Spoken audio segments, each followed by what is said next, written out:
Hello दोस्तों, आज हम लोग इन डेप्थ सीरीज में चैप्टर 2 को डिस्कस करने जा रहे हैं। इससे पहले हम लोगों ने चैप्टर 1 में सिलेबस को और एग्ज़ाम पैटर्न को पूरी तरह से डिस्कस कर लिया था कि टीयर 2 पीआरटी का सिलेबस हमारा क्या रहेगा और एग्ज़ाम पैटर्न क्या रहेगा।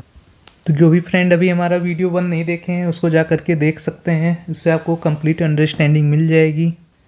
दूसरी चीज़ कि इसमें आप देखेंगे कि केवल ऑब्जेक्टिव नहीं है, अब सब्जेक्टिव क्वेश्चंस भी आएंगे, यानी कि आपको रिटन भी करना होगा।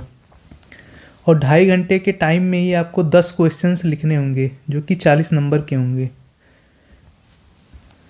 तो मेन मैनेजमेंट का जो बात है वो इसी का ही है, क्योंकि 40 नंबर आपके जो होंगे यही सिलेक्शन में फाइनल रोल प्ले करेंगे। इसलिए आपको अभी से ही प्रैक्टिस करना होगा। हर चैप्टर से रिलेटेड अगर आप क्वेश्चन एक बार देखे रहेंगे और उससे रिलेटेड क्वेश्चन से जुड़े हुए जितने फैक्ट हैं उसको एक बार देखे रहेंगे, एक बार लिख कर प्रैक्टिस किए रहेंगे, तो आपको एग्ज़ाम में दिक्कत नहीं होगा। आप फ्लुएंटली उसको लिखेंगे और थोड़ा सा उसका रिप्रेजेंटेशन भी मैटर करेगा वहाँ पे। इसमें ये तो मेंशन नहीं है कि कितने वर्ड्स का रहेगा या कितने पेज का रहेगा आंसर, लेकिन ये है कि आपको अपने टाइम मैनेजमेंट के हिसाब से उसको लिखना होगा। तो इस सीरीज में हम लोग ऑब्जेक्टिव क्वेश्चन भी साथ में करते चलेंगे और प्लस हर टॉपिक से रिलेटेड डिस्क्रिप्टिव क्वेश्चन जो भी इंपॉर्टेंट रहेंगे उसको हम लोग यहीं पे उससे रिलेटेड पॉइंट को डिस्कस कर लेंगे। बाकी उस चैप्टर से रिलेटेड कुछ फैक्ट भी डिस्कस करेंगे। मान लीजिए डिस्क्रिप्टिव क्वेश्चन थोड़ा सा अलग हो जाता है तो भी कोई दिक्कत वाली बात नहीं रहेगी, उससे हम लोग यहाँ से कवर कर लेंगे। और ये बाईलिंगुअल होगी पूरी तरह से, और ये नोट्स आपको फ्री में प्रोवाइड कर दिया जाएगा। टेलीग्राम ग्रुप आप ज्वाइन कर लीजिएगा, डिस्क्रिप्शन बॉक्स में इसका लिंक मैं दे दूँगा। चलिए स्टार्ट करते हैं। सबसे पहला हम लोग जनरल स्टडीज़ को फोकस कर रहे हैं। इसमें ईवीएस वाला पोर्शन आप जानते होंगे, ईवीएस वाले पोर्शंस का काफ़ी ज़्यादा सिलेबस दिया हुआ है और इसको हम लोग एनसीईआरटी बुक से ही ख़त्म करने की कोशिश करेंगे।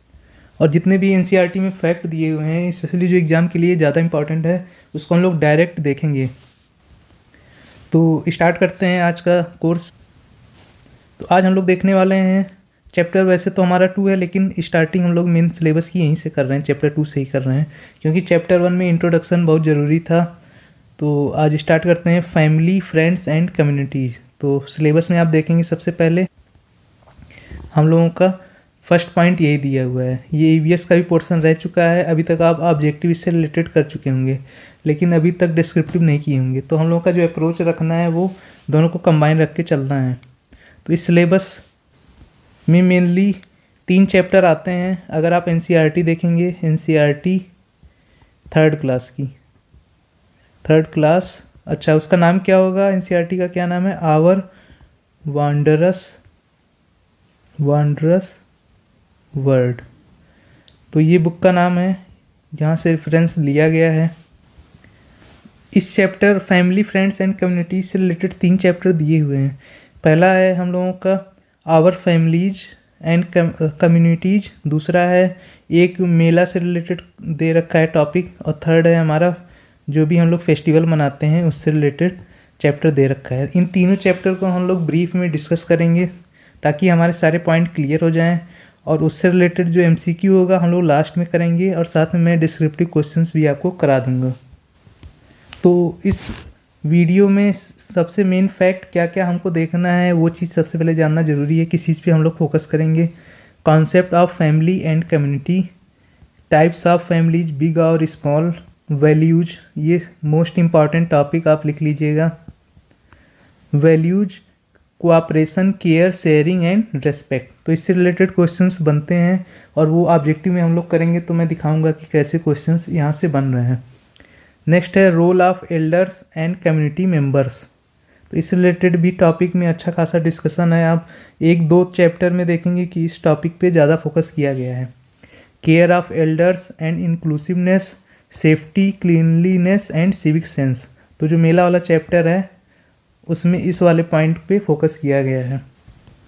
तो हम लोग फोकस होकर स्टार्ट करते हैं चैप्टर 1 से। अपना जो भी हमारा यूनिट है, मैंने बताया था 3 यूनिट में डिवाइडेड है ये वाला चैप्टर, तो वहाँ से हम लोग इसको कवर करेंगे।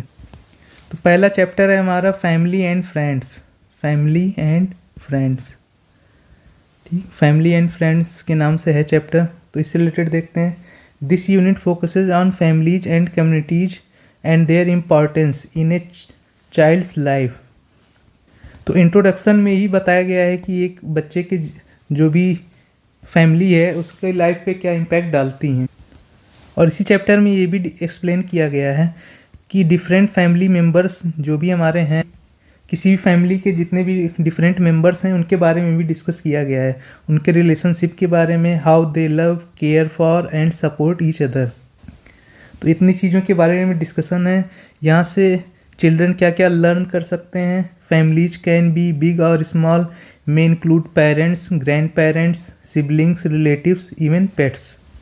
तो यहाँ पे एक बात आप ध्यान दिए होंगे कि इसमें फैमिलीज स्मॉल और बिग हो सकती हैं, ठीक है, नंबर ऑफ मेंबर्स पे डिपेंड कर रहा है, लेकिन इसमें क्या क्या इंक्लूडेड है ये देखने वाली बात है और ये इंपॉर्टेंट भी है। May include parents, grand parents, siblings, relatives, even pets. तो एग्जाम में क्वेश्चन यहाँ से बन सकता है कि आपके रिलेटिव्स और इवन पेट्स ये दोनों आपके फैमिली के पार्ट होते हैं या नहीं होते हैं। तो यहाँ से क्वेश्चन बन सकता है, क्योंकि ये सबको पता है, पेरेंट्स, ग्रैंड पेरेंट्स, सिबलिंग्स ये तो हमें पता है फैमिली का पार्ट होते हैं, लेकिन रिलेटिव्स और जो पेट्स होते हैं इससे रिलेटेड क्वेश्चन बनेगा कि ये फैमिली का पार्ट होते हैं या नहीं होते हैं।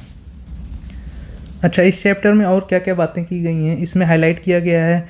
Sharing, cooperation, helping each other and respecting animals, plants and environment through daily activities, games, songs, festivals, visit to place like melas, children understood community living, social harmony, festivals, groups activities, learning from elders, promote cultural values and emotional bonding. तो इस चीज़ को हम लोग एक एक करके समझेंगे। तो इसमें बच्चों को यही सिखाने के लिए इस पार्ट को ऐड किया गया है कि मिलजुल कर रहना चाहिए, एक दूसरे की मदद करनी चाहिए, पशु पक्षियों, पौधों और पर्यावरण का सम्मान करना सीखें। मेले, त्यौहार, खेल, गीत और रोज़मर्रा की गतिविधियों के माध्यम से बच्चे सामुदायिक जीवन, सांस्कृतिक मूल्य और सामाजिक सद्भाव को समझते हैं। तो कल्चरल वैल्यूज, इमोशनल बॉन्डिंग, ये सारी चीज़ें रिलेटेड होती हैं हमारे इन्वायरमेंट, आप कह सकते हैं उसको। तो कुल मिला करके इसमें कहने वाली बात और समझने वाली बात बस इतनी सी है कि यहाँ पे मैंने जो मेन पॉइंट मेंशन किया था कि concept of family and community, एक तो क्वेश्चन यही बन सकता है कि फैमिली में कौन कौन इंक्लूडेड है, कौन कौन नहीं इंक्लूडेड है। तो रिलेटिव और पेट्स हमारे फैमिली के मेम्बर्स होते हैं, इस चीज़ को याद रखिएगा। नेक्स्ट है जो फैमिली में वैल्यूज होती हैं, कोऑपरेशन, केयर, शेयरिंग और रेस्पेक्ट की, ये सबसे ज़्यादा इम्पॉर्टेंट है। इसको हम लोग क्वेश्चन के माध्यम से भी समझने की कोशिश करेंगे। और नेक्स्ट है हमारा एल्डर्स के प्रति हमारा बिहेवियर क्या होगा, हमारे इन्वायरमेंट के प्रति क्या बिहेवियर होगा, ये सारी चीज़ें यहाँ से रिलेटेड हैं। अच्छा, कुछ एनसीईआरटी में लिखा हुआ है स्पेशल पॉइंट, उसको मैं यहाँ पे हाईलाइट कर रहा हूँ। In a family we take part in day to day work of the home just like Bela and Bunku do. तो इस वाले चैप्टर 1 में बेला और बंकू की एक कहानी दी हुई थी कि उसके फैमिली में कौन कौन मेंबर है, कैसे वो लोग कौन कौन सी एक्टिविटी परफॉर्म कर रहे हैं। तो वो सारी चीज़ें एक एग्जाम्पल के थ्रू समझाई गई हैं बुक में, तो वहीं से लिया गया है इसको। तो इसमें यही चीज़ बताई गई है कि we take part in day to day work of the home just like Bela and Bunku. तो बेला और बंकू की तरह हम लोग भी अपने फैमिली के डे टू डे वर्क में पार्टिसिपेट करते हैं। और family also include relatives may not live with us. तो ऐसे रिलेटिव भी हमारे इंक्लूडेड हैं फैमिली में जो कि हमारे साथ नहीं रहते हैं, लेकिन फिर भी उनको फैमिली में काउंट किया जाता है। तो ये सारे पॉइंट हैं आपके हाईलाइटेड, इसको याद रखिएगा और ये एग्जाम में सीधे सीधे पूछे जा सकते हैं। They are related to us through our parents, mother और फादर। तो वो हमारे एक तरह से फैमिली मेम्बर ही हैं, बस वो हमारे साथ नहीं रह रहे हैं क्योंकि वो किसी न किसी तरह से हमारे मदर या फादर से जुड़े हुए हैं। Our family members, friends, neighbours and relatives love us, care for us and support us. There can be parents, mother and father, grandparents, dadaji and dadi ji. उसमें बुक में यही लिखा हुआ है, brothers and sisters like Bunku and Bela and other elders in the family. यानी हमारे परिवार के सदस्य, मित्र, पड़ोसी, रिश्तेदार हमसे प्यार करते हैं, हमारी देखभाल करते हैं और हमारा साथ देते हैं। एक परिवार में माता पिता, दादा दादी, भाई बहन, अन्य बड़े सदस्य हो सकते हैं। और साथ में कौन हो सकता है, रिलेटिव्स भी ऐड होते हैं जो कि हमारे साथ भले ही ना रह रहे हों। और एक मैंने बताया था पेट, जो भी हमारे पेट्स होते हैं वो भी हमारे फैमिली मेम्बर्स में ही इंक्लूड होते हैं। फैमिली में everyone loves each other and takes care of each other, तो ये पॉइंट इंपॉर्टेंट है। Families also love and care for animals, trees and plants. Animals like cows, buffalo, dogs, parrots, cats and goats can be also part of the family। तो मैंने अभी भी बताया था, यहाँ पे देखिए एनसीईआरटी में डायरेक्ट एग्जाम्पल भी लिखा हुआ है कौन कौन से जानवर हमारे फैमिली के पार्ट हो सकते हैं। फैमिली के पार्ट मतलब जो भी हमारे पेट्स हैं, पेट्स मतलब पालतू जानवर, तो पालतू जानवरों का ही एग्जाम्पल यहाँ पे दिया गया है, वो हमारे फैमिली के पार्ट हो सकते हैं। We should be loving and caring towards animal the way Bela and Bunku are towards pet Seeru. तो उनका जो पेट होता है उसका नाम सीरू रहता है। बेला और बंकू का पेट सीरू है, तो वो लोग उसके प्रति जो है लव एंड केयरिंग फीलिंग्स रखते हैं। ठीक, तो इस चीज़ को देख लीजिएगा एक बार फिर से। यहाँ पे जो मैंने पॉइंट हाईलाइट करके बताया है वो चीज़ याद रखिएगा। यहाँ से क्वेश्चन बस ऐसे ही बनेगा। गाय, भैंस, तोते, बिल्ली, बकरी जैसे जानवर भी परिवार का हिस्सा हो सकते हैं। जो भी हम जानवर पालते हैं वो हमारे परिवार का हिस्सा हो सकते हैं। हमें भी जानवरों के प्रति उतने ही प्रेमपूर्ण और देखभाल करने वाला होना चाहिए जैसे बेला और बंकू अपने पालतू सीरू के प्रति हैं। तो कुल मिला के यहाँ से यही सीखने को मिल रहा है कि हमें अपने पालतू जानवरों के प्रति भी एक फैमिली मेम्बर की तरह बिहेव करना चाहिए। ठीक, अब चलते हैं नेक्स्ट पार्ट पे। चैप्टर 2 में है गोइंग टू द मेला, ये सेकेंड वाला यूनिट है हम लोगों का। इसमें क्या बताया गया है, इसमें डिस्क्राइब किया गया है the joyful experience of Nita and Radha. तो नीता और राधा की एक कहानी इसमें डिस्क्राइब की गई है कि वो लोग मेला जाते समय कौन कौन साथ में जाता है, कैसे वो लोग मेला जाते हैं, मेले में क्या क्या देखते हैं, वो चीज़ इस चैप्टर में डिस्क्राइब की गई है। तो गोइंग टू ए मेला यानी कि फेयर, एक्चुअल में वहाँ पे आपके बुक में मेला ही लिखा हुआ है इंग्लिश में भी। ठीक, फेयर नहीं लिखा हुआ है, फेयर नहीं लिखा हुआ है, लेकिन फेयर मतलब ही मेला होता है। तो ज़्यादातर वो मेला, ये हिंदी वर्ड है, इसको बार बार डिस्क्राइब किया गया है। तो ये वही वाला मेला है जो मूवी बनी थी आमिर खान की, याद होगी आपको अगर देखे होंगे। तो यहाँ से आप लोग देखिए, describe the joyful experience of Nita and Radha के बारे में बताया गया है। और with their family, neighbours and elders, इन लोगों के साथ ये लोग मेला जाते हैं। तो the story highlights planning for travel, group responsibility and care for elders, specially dadaji. तो दादाजी को वहाँ पे हम लोग देखे थे ग्रैंडफादर कहा गया था, ग्रैंडफादर को ही दादाजी इसमें करके संबोधित किया जा रहा है। हु नीड्स स्पेशल अटेंशन, तो इनको स्पेशल अटेंशन दिया जाता है। इसके बारे में भी हम लोग क्वेश्चन में भी देखेंगे कि कैसे जो है एल्डर्स के प्रति हम लोग का बिहेवियर होना चाहिए। The children and elders travel together by bus, train and auto rickshaw. सब लोग पहले एक जगह गैदर होते हैं, उनके फैमिलीज, उनके नेबर्स, ये सारे लोग इकट्ठा होते हैं, फिर एक पब्लिक ट्रांसपोर्ट का यूज करते हैं, वहाँ से वो लोग मेला स्थल पे जाते हैं। तो उसके बारे में लिखा हुआ है कि कौन कौन से हमारे रोड सेफ्टी प्रिकॉशंस होने चाहिए और क्या क्या होना चाहिए। तो इसमें क्या क्या लर्निंग मिलती है, public transport, road travel safety, ठीक, reserve seating for elderly people. तो इसका मतलब क्या हुआ, इसका मतलब ये हुआ कि जो भी हमारी बसों में आप पब्लिक ट्रांसपोर्ट का यूज करते होंगे, चाहे ट्रेन हो, बस हो, हर जगह आप देखते होंगे कि दिव्यांग के लिए, एल्डर पर्सन, सीनियर सिटीजन्स के लिए, इन सब के लिए एक सीट रिजर्व होती है। आप स्पेशली देखे होंगे मेट्रोज़ में, जो लोग मेट्रोज़ में नहीं बैठे हैं वो लोग बस में देखे होंगे कि वहाँ पे लिखा रहता है महिला सीट, दिव्यांगजन सीट, इस तरह से चीज़ें लिखी रहती हैं। तो ये सब चीज़ें सीखने को मिलती हैं जब हम लोग पब्लिक ट्रांसपोर्ट का यूज करते हैं। तो यहाँ से एक सिविक सेंस भी बाहर निकल करके आता है। अच्छा, अब मेला ग्राउंड पे पहुँच चुके हैं। तो एट मेला ग्राउंड स्टूडेंट क्या क्या ऑब्जर्व करते हैं, public services like police, ambulance, fire engines, volunteers, last and found booth, खोया पाया कैंप। खोया पाया कैंप, इसका नाम तो आप सुने ही होंगे, अगर आप मेला गए होंगे तो वहाँ इसका नाम सुने होंगे। खोया पाया बूथ में क्या होता है, वहाँ पे अनाउंस किया जाता है कोई अगर खो गया है मेले में, और जिसका नाम बुलाया जाएगा वो लोग वहाँ पे पहुँच जाते हैं कि हाँ ये मुझसे रिलेटेड फैमिली मेम्बर है या जो भी है। तो मेले में इतनी सारी व्यवस्थाएं थी, वहाँ पहुँच करके इन लोगों ने ऑब्जर्व किया कि यहाँ पे public service like police, ambulance, fire engines, volunteers, कोई बड़ा मेला ऑर्गेनाइज होता है तो आप देखेंगे इतनी चीज़ें, एम्बुलेंस, फायर इंजन्स, ये सारी चीज़ें वहाँ पे अवेलेबल रहती हैं ऑलरेडी। तो नेक्स्ट देखते हैं, different occupations such as toy sellers, bangle sellers, हलवाई, puppeteer, medical staff and police officers. इतने लोग वहाँ पे दिखाई देते हैं अलग अलग जो ऑक्यूपेशन के लोग रहते हैं। इसलिए कहा जाता है कि हम लोगों को मोबाइल से निकल करके भी जो है सोशली एक्टिव रहना चाहिए, और मेले में जाते हैं तो हमें बहुत सी चीज़ें सीखने को मिलती हैं। यानी जब हम लोग घर से बाहर निकलेंगे, सोशल गैदरिंग में जाएंगे, तभी हम लोग को बहुत सी चीज़ें सीखने को मिलती हैं। ठीक। Cleanliness habits, washing hands, using dustbins, ये भी देखने को मिलता है। Social behaviour in public place, तो मैंने अभी भी बताया कि आप मोबाइल में कुछ भी चलाएं सुने, लेकिन आप पब्लिक प्लेस पे जा करके कैसा आपको बिहेव करना है, ये जब आप गैदरिंग में जाते हैं, पीपल गैदरिंग वाले जगह पे जाते हैं, तब वहाँ पे आपको सीखने को ये सारी चीज़ें मिलती हैं। केयर, कॉपरेशन एंड शेयरिंग, ये भी चीज़ देखने को मिलती है। सेफ्टी एंड इमरजेंसी अरेंजमेंट, जैसे अभी हम लोगों ने देखा पुलिस सर्विस थी, एम्बुलेंस थी, फायर ब्रिगेड होते हैं हम लोगों के, ये सारी चीज़ें क्या है, सेफ्टी और इमरजेंसी अरेंजमेंट्स होती हैं किसी भी क्राउडेड प्लेस पे। तो the lesson ends with activities related to map reading, route sketching. अब घर पे जाना है हमको, तो हमें मान लीजिए रास्ता बताना है। आजकल तो गूगल मैप यूज होने लगा है कि अपना लोकेशन ऑन किए, गूगल मैप में डाल दिए लोकेशन, तो वहाँ पहुँच गए।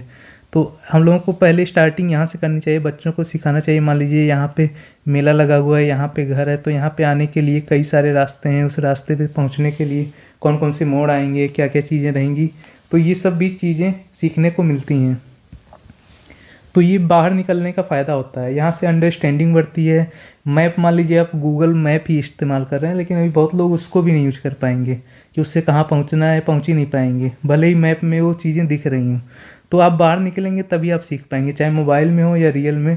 मैप देखना आपको तभी समझ में आएगा जब आप बाहर से एक्चुअल में उस रूट को ट्रेवल करेंगे। तो ये सब मैंने हिंदी में डिस्क्राइब कर ही दिया है कि नीता और राधा परिवार के साथ और पड़ोसियों के साथ मेले जाने की तैयारी करते हैं। ठीक, बड़े बच्चे और बड़े मिलकर बस, ट्रेन, ऑटो रिक्शा से यात्रा करते हैं, जिससे उन्हें सीख मिलती है कि सार्वजनिक परिवहन का उपयोग यात्रा के दौरान सुरक्षा, बुजुर्गों के लिए आरक्षित सीटों का महत्व समझ में आता है। ठीक, मेले में बच्चे क्या क्या देखते हैं, सार्वजनिक सेवाएं देखते हैं, जैसे पुलिस, एम्बुलेंस, फायर ब्रिगेड और स्वयं सेवक, जिन्हें हम लोग वॉलंटियर्स कह रहे थे इंग्लिश में। खोया पाया केंद्र, यहाँ पे अनाउंस किया जाता है कि ये फला बच्चा, इसका नाम ये है, खो गया है और आइए यहाँ से ले जाइए, तो वो खोया पाया केंद्र हो गया। विभिन्न पेशे से खिलौने बेचने वाला, चूड़ी विक्रेता, हलवाई, कठपुतली कलाकार, डॉक्टर और पुलिसकर्मी, ये सब चीज़ें जो है देखने को मिलती हैं। तो हम लोग यहाँ से क्या क्या सीखे, स्वच्छता की आदतें सीखे, जो वहाँ पे स्वच्छता के बारे में जागरूकता फैलाई जा रही थी, या हम लोग किसी को देखते हैं कि हाँ कैसे हाथ देखना है, हाथ धोना है, कूड़ेदान में ही कचरा फेंकना है। मान लीजिए आप कोई सामान खरीदे खाने वाला, तो उसका जो वेस्टेज है, उस वेस्टेज को आप कहाँ फेंक रहे हैं, डायरेक्ट ऐसे ही फेंक दे रहे हैं या कूड़ेदान में फेंक रहे हैं, तो ये सब चीज़ें सीखने को मिलती हैं। सार्वजनिक स्थानों पे जो अच्छा व्यवहार होता है, तो ये सारी चीज़ें इसी से जुड़ी हुई होती हैं। सहयोग, देखभाल और साझेदारी की भावना, तो ये सब हम लोग ऊपर देख चुके हैं। नक्शा पढ़ना, रास्ता बनाना, भूमिका रोल प्ले करना, चिंतनात्मक प्रश्न दिए गए हैं, जिससे आप अन्य गतिविधि आधारित बाल केंद्रित बनता है। ठीक है, तो अब हम लोग देखते हैं एनसीईआरटी में क्या फैक्ट स्पेशल दिया गया है मेला से रिलेटेड। तो एनसीईआरटी में लिखा है कुंभ मेला के बारे में, तो इसको देख लेते हैं, ये एग्जाम में पूछा जा सकता है। Kumbh Mela is the world biggest festival, तो ये दुनिया का सबसे बड़ा फेस्टिवल है, ये भी याद रखिएगा। और it is the largest gathering of the Mankind, तो इतनी बड़ी ह्यूमन गैदरिंग शायद ही कहीं होती हो, सबसे बड़ी गैदरिंग है ये। And is held on the banks of river Ganga, Yamuna, Godavari and Shipra, ये चीज़ याद रखिएगा। ये एक तरह से जीएस का भी क्वेश्चन आपका हो जा रहा है। अब देखिए, गंगा तो हरिद्वार से आ रही है, तो हरिद्वार में लग गया। ठीक, ये हो गया। प्रयागराज, प्रयागराज में क्या हो रहा है, जहाँ गंगा प्लस यमुना संगम, गंगा और यमुना के संगम पे प्रयागराज में लगता है कुंभ मेला। ठीक, नासिक गोदावरी नदी, ठीक, यहाँ पे लगता है कुंभ मेला। उज्जैन में सिप्रा, या इसको छिप्रा ऐसे भी लिखा जाता है, छिप्रा या सिप्रा, ये नदी किनारे लगता है। किस नदी के किनारे कौन सा कुंभ मेला लग रहा है, ये चीज़ याद रखिए, कौन सा प्लेस है किस नदी के किनारे जहाँ पे कुंभ मेले लग रहे हैं। और हर 12 साल में एक बार लगता है कुंभ मेला, अर्धकुंभ 6 साल में एक बार लग रहा है। तो इस चीज़ को एकदम याद कर लीजिएगा, ये तो एनसीईआरटी का फैक्ट है, ये कैसे भी करके पूछा जा सकता है। नेक्स्ट है हमारा 3rd चैप्टर, जिसमें फेस्टिवल को सेलिब्रेट करने से रिलेटेड चीज़ें की गई हैं। यानी कि हम लोग फेस्टिवल को सेलिब्रेट कर रहे हैं, उससे हमको कौन कौन सी वैल्यूज में इन्हेंसमेंट आ रही है। तो इस चैप्टर में सेलिब्रेटिंग में डिस्क्राइब ए चाइल्ड नेम ऋषि, तो इसमें ऋषि के बारे में डिस्क्राइब किया गया है, who travels from Jammu to Himalaya region to visit his relatives, तो अपने रिलेटिव को विजिट करने के लिए जाता है। During the journey he observes natural beauty, hair pin roads, flowers, trees and learn about road safety and sign board. तो ये खतरनाक सड़कों से जब जा रहा है, पिन हेयर मोड्स की तरह जा रहा है, तो यहाँ पे ये अपनी सेफ्टी और साइन बोर्ड, यहाँ सब साइन बोर्ड लगे होते हैं जो भी पहाड़ों पे रास्ते होते हैं, तो उसके बारे में भी इसको सीखने को मिलता है ऋषि को। अच्छा, और क्या सीखने को मिलता है? In the village Rishi experience local food specially half and learns about regional spring festival such as, कौन कौन सा वो रीजनल फेस्टिवल जानता है? ये एग्जाम में बहुत ज़्यादा इंपॉर्टेंट है, एकदम स्टार मार्क कर लीजिएगा। मैचिंग में भी आ सकता है और इस तरह से भी आ सकता है कि एक एक राज्य का पूछ ले कि कहाँ पे कौन सा फेस्टिवल होता है। तो कश्मीर ट्यूलिप फेस्टिवल, कश्मीर का ट्यूलिप फेस्टिवल याद रखिएगा। बुरांस या रोडोडेंड्रॉन फेस्टिवल। विशु कहाँ का है? केरला का है। विशु केरला का हो गया, सरहुल झारखंड का हो गया, ठीक, इसको याद रखिएगा। तो ये सारे फेस्टिवल याद रखिए। बुरांस स्पेशली उत्तराखंड का होता है, ठीक। तो मेन ये याद रखिएगा तीनों को। कश्मीर इम्पॉर्टेंट है, विशु और सरहुल, इसको याद रखिएगा। फेस्टिवल के बारे में और क्या क्या चीज़ें इंपॉर्टेंट, मैंने कुछ पॉइंट हाईलाइट किया हुआ है। तो festivals are link to seasons and natures, तो फेस्टिवल किससे लिंक होते हैं? एग्जाम में क्वेश्चन बन सकता है फेस्टिवल किससे लिंक होते हैं, तो इस सीजन और नेचर से लिंक होते हैं। यानी कि अगर हिंदी में कहा जाए तो त्यौहार प्रकृति और ऋतुओं से जुड़े हुए होते हैं, ठीक है। नेक्स्ट है people celebrate festival with flowers, food, music and rituals, तो यहाँ से क्वेश्चन नहीं बन सकता। नेक्स्ट है हमारा festival promote togetherness, cultural diversity and happiness, तो ये इंपॉर्टेंट पॉइंट है, थर्ड वाला, यहाँ से पूछा जा सकता है। तो इससे रिलेटेड हम लोग क्वेश्चंस भी देखेंगे, उसकी चिंता मत करिएगा, लास्ट में हम लोग क्वेश्चंस इसको चेक करेंगे। तो इससे हमें क्या देखने को मिलता है इस सेशन में? Respect for regional culture and tradition and emotional connection with nature and family, क्योंकि हम लोगों ने देखा कि जो हमारा फेस्टिवल है वो किससे लिंक है? सीजन्स और नेचर से रिलेटेड है। और दूसरा फेस्टिवल क्या प्रमोट करता है? टुगेदरनेस, कल्चरल डाइवर्सिटी और हैप्पीनेस, तो इन सब चीज़ों से रिलेटेड होता है। हिंदी में मैंने लिख दिया है कश्मीर का ट्यूलिप उत्सव, बुरांस फूलों का पर्व उत्तराखंड, केरल का विशु और झारखंड का सरहुल, ठीक। ये वाला पॉइंट भी मैंने बता दिया इंपॉर्टेंट है, ये वाला पॉइंट इंपॉर्टेंट है, और ये वाला त्यौहार एकता, सांस्कृतिक विविधता और खुशी लाते हैं, ठीक। अब देखते हैं इंपॉर्टेंट एमसीक्यू। हमारे तीनों चैप्टर्स हो गए हैं, अब इससे जुड़े हुए एमसीक्यू हम लोग कर लेते हैं जो एग्जाम के लिए इंपॉर्टेंट लगे हैं, मैंने उसको इंक्लूड किया हुआ है। फर्स्ट क्वेश्चन है हमारा, the main objective of the lesson family and friend is to help children understand, तो परिवार और मित्र पाठ का मुख्य उद्देश्य बच्चों को क्या समझाना है? तो इसका करेक्ट आंसर होगा option B, family relations and mutual care, ठीक। बाकी ऑप्शन सही नहीं है, ठीक। Traffic science, rule of schools and types of house, तो ये सारे ऑप्शन गलत हैं, आपका ऑप्शन बी सही है, फैमिली रिलेशनशिप और म्यूचुअल केयर, पारिवारिक संबंध और आपसी देखभाल के लिए चैप्टर इंक्लूड किया गया है, और ये काफ़ी इंपॉर्टेंट क्वेश्चन है, इस चीज़ को याद रखिएगा। नेक्स्ट है हमारा, which of the following can be considered A part of family, तो ये क्वेश्चन थोड़ा सा अच्छे लेवल का क्वेश्चन है, अगर आप देखेंगे तो आपको लगेगा सारे ऑप्शन सही है, लेकिन सारे ऑप्शन सही नहीं है। क्यों? इसमें क्या लिखा है? Only parents, only grand parents, pets like dogs, only children, तो जितने ओनली वाले हैं ये तो गलत हो गए, इसलिए मैं कहा था कि फैमिली में क्या क्या इंक्लूडेड होता है ये चीज़ जानना जरूरी है। हमारे पेरेंट्स हैं, ग्रैंड पेरेंट्स हैं, चिल्ड्रंस हैं, साथ में रिलेटिव्स हैं, और कौन है? पेट्स हैं, जितने भी पेट्स होते हैं वो सारे हमारे फैमिली के पार्ट होते हैं। तो इसमें ओनली लिख दिया है, तो ओनली का मतलब केवल माता पिता तो होते नहीं हैं, ग्रैंडफादर भी इंक्लूड होंगे, चिल्ड्रन भी इंक्लूड होगा। अगर ये ऑल ऑफ द अबव कहता तो ही सही होता, लेकिन इसमें ओनली है, तो ये सारे ऑप्शन गलत हो गए, आपका ऑप्शन सी सही हो जाएगा, पेट्स लाइक डॉग, तो ये ऑप्शन सबसे सुटेबल है इस क्वेश्चन के हिसाब से।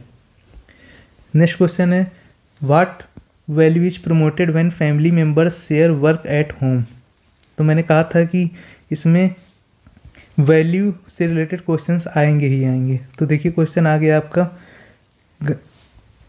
घर के काम मिलकर करने से कौन सा मूल्य विकसित होता है? तो तो इसी को कहते हैं कोऑपरेशंस। तो जो भी हम लोग काम मिल करके करते हैं वो कोऑपरेशन या सहयोग के थ्रू करते हैं। तो ये एग्ज़ाम के लिए काफ़ी ज़्यादा इंपॉर्टेंट क्वेश्चन है, इसको याद रखिएगा कि इससे कौन सा मूल्य डेवलप होता है या कौन सी वैल्यू डेवलप होती है।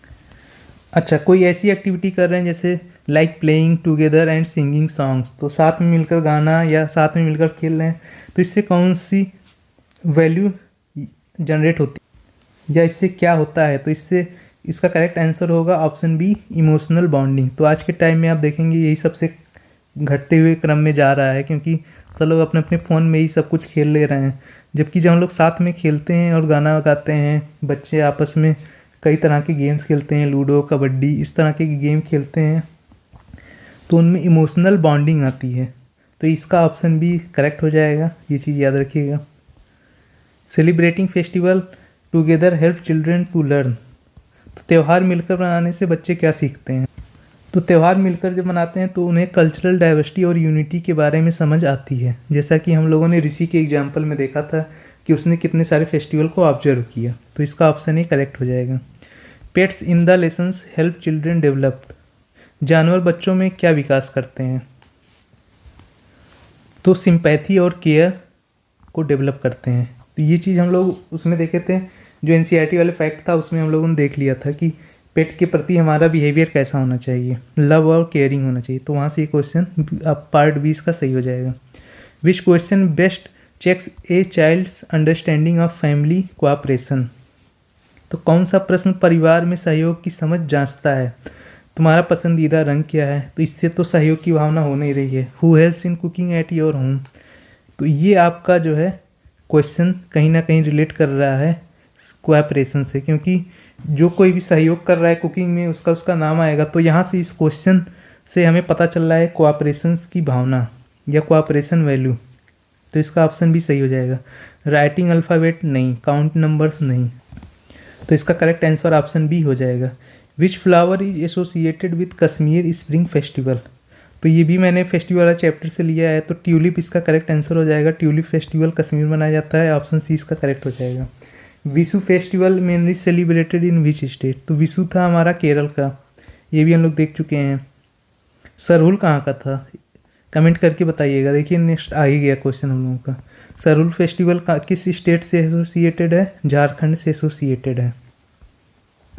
Festivals are mainly connected with. Festival mainly किससे कनेक्टेड होते हैं। तो मैंने बताया था एक एनसीईआरटी वाले जो कुछ फैक्ट थे जिसको मैंने हाईलाइट किया था, उसमें मैंने बताया था कि फेस्टिवल नेचर और सीजन यानी प्रकृति और ऋतुओं से कनेक्टेड होते हैं। ऑप्शन बी इसका करेक्ट हो जाएगा। Which value is mainly highlighted in caring for दादाजी। तो दादाजी मतलब ग्रैंडफादर, कंफ्यूज मत करिएगा, ये चीज़ उसमें डायरेक्ट लिखी हुई है दादाजी के नाम से। तो इसका करेक्ट आंसर क्या हो जाएगा। Care and respect for elders, बुजुर्गों की देखभाल करना व सम्मान करना। नेक्स्ट है Kumbh Mela is important because it is. क्यों ये इम्पॉर्टेंट है, क्योंकि ये लार्जेस्ट ह्यूमन गैदरिंग है। तो इस चीज़ के बारे में वहाँ पे जिक्र हो चुका है, तो ये चीज़ हम लोग देख चुके हैं। Presence of volunteers at mela teacher children about. तो जो स्वयं सेवक होते हैं, मतलब ये किसी पैसे से नहीं आते हैं, ये खुद आते हैं अपनी इच्छा के अनुसार सेवा देने। तो वो मेला में या कहीं पे भी आप देखेंगे फेस्टिवल में या कहीं ऐसा ऑर्गेनाइज हो रहा है कोई फेस्टिवल या प्रोग्राम, वहाँ पे वॉलेंटियर्स होते हैं। तो ये लोग का काम क्या होता है, ये लोग सोशल रिस्पॉन्सिबिलिटी को सिखाते हैं, क्योंकि ये कोई पैसा नहीं ले रहे हैं उस काम के बदले। ये लोग बस आए हैं चीज़ों को परफेक्ट तरीके से चलाने के लिए। तो ये लोग अपना सेल्फ ड्यूटी दे रहे हैं बिना किसी पेमेंट के। तो इसीलिए इनसे सोशल रिस्पॉन्सिबिलिटी समझने को मिलती है बच्चों को। तो ये रहा हमारा क्वेश्चन। अब हम लोग डिस्क्रिप्टिव क्वेश्चंस के बारे में थोड़ा देख लेते हैं। मैं इसको आपके टेलीग्राम ग्रुप में डाल दूंगा, जहाँ से आप इसको डाउनलोड कर सकते हैं और पढ़ सकते हैं। तो पहला क्वेश्चन है, तो मैंने इंपॉर्टेंट क्वेश्चंस को ही लिया है, बाकी वहाँ से भी क्वेश्चंस बन सकते हैं, लेकिन जो इंपॉर्टेंट हैं मैंने उसी को लिया है डिस्क्रिप्टिव पॉइंट ऑफ व्यू से। तो we care for many others who are not in our family, who are they and how do we care for them. तो ये क्वेश्चन एनसीईआरटी का ही है, मैंने वहाँ से ही पिकअप किया है इसको, और ये मुझे लगता है काफ़ी इंपॉर्टेंट है डिस्क्रिप्टिव पॉइंट ऑफ व्यू से। तो इस चीज़ को भी याद रखिएगा। तो इसमें यही पूछा गया है कि आपके फैमिली में कैसे लोगों को ट्रीट किया जाता है, केयर किया जाता है, और कौन से ऐसे लोग हैं जो फैमिली का पार्ट नहीं है। How do we care for many others who are not part of our family. तो कौन कौन पार्ट नहीं है उसका, कैसे हम लोग केयर करते हैं और वो लोग कौन होते हैं, तो इसके बारे में भी जो है क्वेश्चन पूछा जा सकता है डिस्क्रिप्टिव। मैंने इसको थोड़ा शॉर्ट में लिख दिया है, लेकिन आप इसको अगर राइटिंग स्किल का यूज करेंगे तो थोड़ा सा इसको लॉन्ग बना करके लिख सकते हैं। मैं हिंदी इंग्लिश दोनों में लिख दिया हूँ। तो अपने परिवार के अलावा हम पड़ोसियों, दोस्तों, शिक्षकों, सहपाठियों, सहायकों और समाज के अन्य लोगों की भी देखभाल करते हैं। हम उनकी देखभाल मदद करके, विनम्र भाषा का प्रयोग करके, बड़ों का सम्मान करके, भोजन एवं वस्तुएं साझा करके, कठिन समय में सहयोग देकर करते हैं। दूसरों की देखभाल से एक शांत, सहयोगी और सुखी समाज का निर्माण होता है। ठीक, इसको आप अपने लैंग्वेज में लिख सकते हैं। मैं आपको पॉइंट दे दिया हूँ, इससे रिलेटेड आप क्वेश्चन का नोट्स अपना बना सकते हैं कि कौन कौन से पॉइंट आपको रखने हैं। ये आपको डायरेक्ट आंसर इसका मिल गया है, हिंदी और इंग्लिश दोनों में। ठीक, नेक्स्ट क्वेश्चन देखते हैं। अगला क्वेश्चन है how can we care for our elders. तो हम लोग अपने एल्डर्स की कैसे केयर कर सकते हैं या कैसे देखभाल कर सकते हैं, अगला सवाल हमारा यही था। और ये भी NCERT से ही लिया गया है और मुझे लगता है ये क्वेश्चन काफ़ी इंपॉर्टेंट है जो डिस्क्रिप्टिव में आ सकता है। तो हम अपने बड़ों की देखभाल सम्मान देकर, उनकी बातें ध्यान से सुनकर, उनसे विनम्रता से बात करके और उनके दैनिक कार्यों में सहायता करके दे सकते हैं। ठीक, हमें उनके स्वास्थ्य का ध्यान रखना है, उन्हें समय देना है, उन्हें समय भी देना है और भावनात्मक सहयोग भी देना चाहिए। ठीक, प्रेम, धैर्य और कृतज्ञता दिखाने से बड़ों को सम्मान और खुशी का अनुभव होता है। तो ये देखिए, एक मैंने छोटा सा कंसाइज आंसर लिख दिया है। आप इसको अपने लैंग्वेज में थोड़ा सा मॉडिफाई करके, थोड़ा डायग्राम वगैरह का यूज करके इसको अच्छे से रिप्रेजेंट कर सकते हैं। तो ये आपको पॉइंट मैंने दे दिया है, बाकी आपकी स्किल पे डिपेंड करता है आप इसको कैसे रिप्रेजेंट कर पाते हैं एग्जाम में। और लास्ट क्वेश्चन है हमारा how do festivals and celebration brings us together. तो ये क्वेश्चन मुझे काफ़ी इंपॉर्टेंट लगा, ये भी NCERT का ही है। तो फेस्टिवल्स का हमारे लाइफ में क्या इंपॉर्टेंस है, इसके बारे में इस क्वेश्चन में पूछा गया है कुल मिला करके। तो त्यौहार और उत्सव लोगों को एक साथ लाने, खुशियाँ बांटने, भोजन साझा करने एवं परंपराएं निभाने का अवसर देते हैं। ठीक, मैंने इंग्लिश में भी इसको लिख दिया है। परिवार, मित्र और पड़ोसी सामूहिक रूप से गतिविधियों और सांस्कृतिक कार्यक्रमों में भाग लेते हैं। इससे लोगों में प्रेम, एकता, सहयोग और अपनापन का विकास होता है। तो इसी पॉइंट को आप एक्सपेंड करके अपने लैंग्वेज में थोड़ा सा बड़ा करके लिख सकते हैं, हाफ पेज में लिख सकते हैं या फुल पेज में लिख सकते हैं, थोड़ा सा डायग्राम बना करके या जैसे आपको रिप्रेजेंट करना हो। आप इसकी प्रैक्टिस अभी से करते रहिए। मैं आपको पॉइंट और क्वेश्चंस देते जा रहा हूँ, वो आप अभी से इसका जो है नोट्स बनाते रहिएगा। बाकी PDF भी मैं दे दूँगा, क्योंकि राइटिंग प्रैक्टिस ज़रूरी है। एक साथ इकट्ठा हो जाएगा सिलेबस, पूरे सिलेबस से आना है डिस्क्रिप्टिव क्वेश्चन, तो आपको नहीं पता है किस टॉपिक से क्वेश्चन आने वाला है। तो हमें छोटे छोटे टॉपिक से अभी करते हुए चल रहे हैं ताकि लास्ट में एक साथ इकट्ठा ना हो जाए सारे क्वेश्चन। और ऑब्जेक्टिव तो आपको बहुत जगह मिल जाएगा, CTET में भी इसका सिलेबस है तो वहाँ पे मिल जाएगा, लेकिन डिस्क्रिप्टिव आपको नहीं मिलेगा जल्दी खोजने से। तो उसके लिए ही मैंने इसको डिज़ाइन किया हुआ है। और वीडियो अच्छी लगी तो लाइक करिएगा और चैनल को सब्सक्राइब करिएगा। टेलीग्राम चैनल का लिंक मैं डिस्क्रिप्शन में डाल दिया हूँ, उसको आप वहाँ से जाकर के ज्वाइन करिएगा और PDF को फ्री में डाउनलोड करिएगा। साथ ही अपना फीडबैक इस कोर्स से रिलेटेड कमेंट बॉक्स में जरूर दीजिएगा। Thank you.